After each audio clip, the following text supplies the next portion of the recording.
Here today I'm going to talk about some Kershaw knives, two Kershaw Zings, and a Kershaw Speedbump.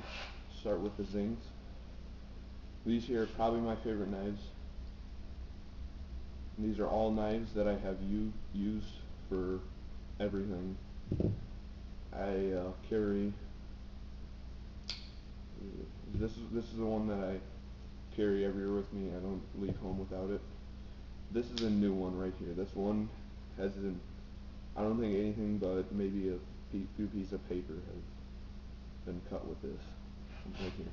It's never been sharpened. This one here is the one I've used, as you can see. You notice blade shoulder. Using this one to pry on some and broke the tip off. The tip is kind of thin, and it gets pretty thin right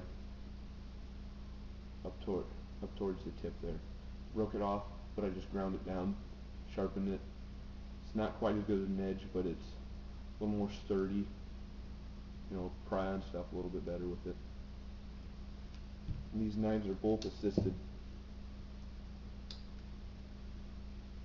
You can either use the thumb studs, which are angled, which I think is pretty nice. They have that in a lot of Kershaw knives. Well, this designer, and you can either use the thumb studs, kind of just flick your wrist, or a little bit of practice you can do it without. I usually just use this. You can either just give it a push like that and flip your wrist. This one needs to be oiled a little bit. It's got dirt packed in there and grime. Or once you get good, you can push on it just right and it'll just pop out like that. This is a new one. Works a little bit better. It's a little slicker.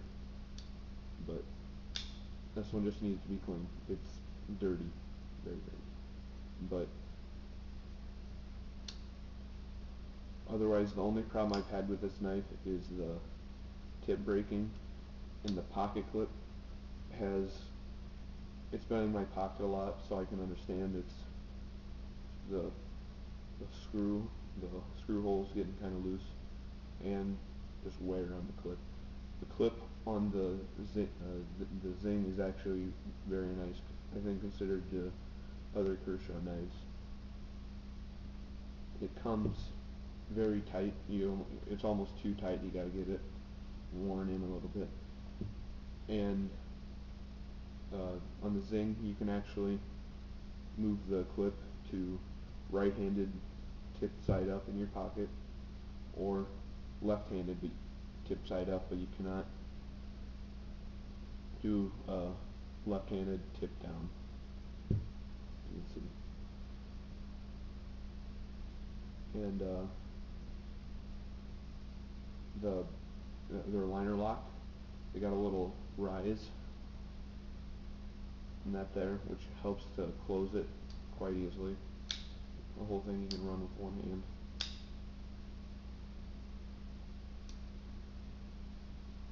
Also, I noticed I really like about a lot of Kershaw knives, just this back covering is just not open. Pretty much most Kershaw knives, Speedbump has it just doesn't have the bumpy. This is just like a injected polymer plastic. It kind of looks like a rubbery like texture. It's just kind of got a rough texture. I really don't care about grip too much. I don't worry about, it doesn't need to be all rubbery and sticky and some things I've seen.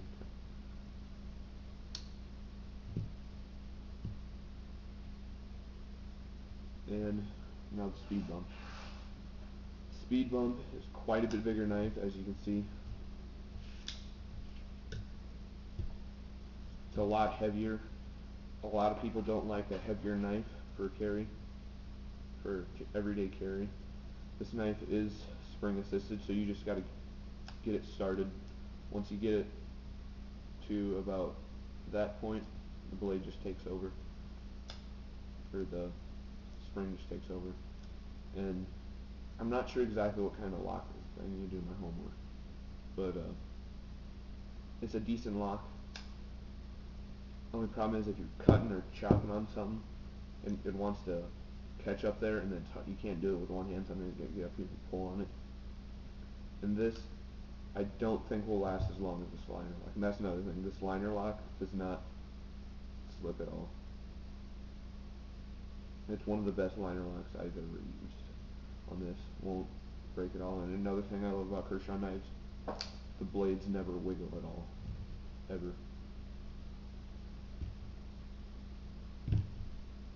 None of these wiggle at all, except for hater side to side if you really pull on it. But the big thing is forward and backwards. That's what really bothers me. This knife, a lot of people don't like it because it's goofy looking with a blade like this. I like it. It's good cutting blade. The handle here, this is the cheaper version. This handle is just a plastic. It's a dense plastic. This might even be aluminum. Now look, there's some paint scratching off here. But it's kind of slick. Like I said earlier, I don't really care about that. I mean, with these bumps, hold on to it just fine. Never had a problem with it slipping or anything. Pocket clip. This one, when I bought it, the pocket clip was extremely stiff. You could hardly get in your pocket. There was no lift on this end to get it in your pocket. Even now, you kind of got to get your fingernail under there when you put it in your pocket to get it to go in. And there wasn't a lot of a bump here, so when you did get it on your pocket, this would stick out, straight out, and get caught on stuff, so I had to take this off and bend on it a bunch. You bend on that to make that curve and make that bump a little higher right there. These knives are all high quality steel, hold an edge pretty good. This one's got a lot of dings because I was cutting some tape and whacked it on metal a bunch of times. So, but it's actually held an edge pretty good. So they're not very big dings.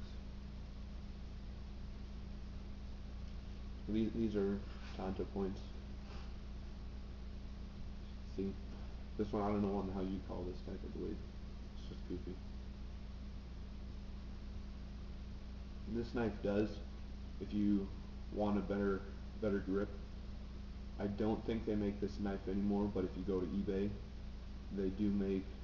You can find this knife on or Amazon with a like a rubber grip that's kind of rounded, a lot more rubbery and everything. Another thing that helps get at this, there's a little indentation in this to get to it. But like I said, if you're chopping on anything, it makes it hard. It does help if you put a little bit of lube in there. It is ambidextrous. It's not the pocket clip.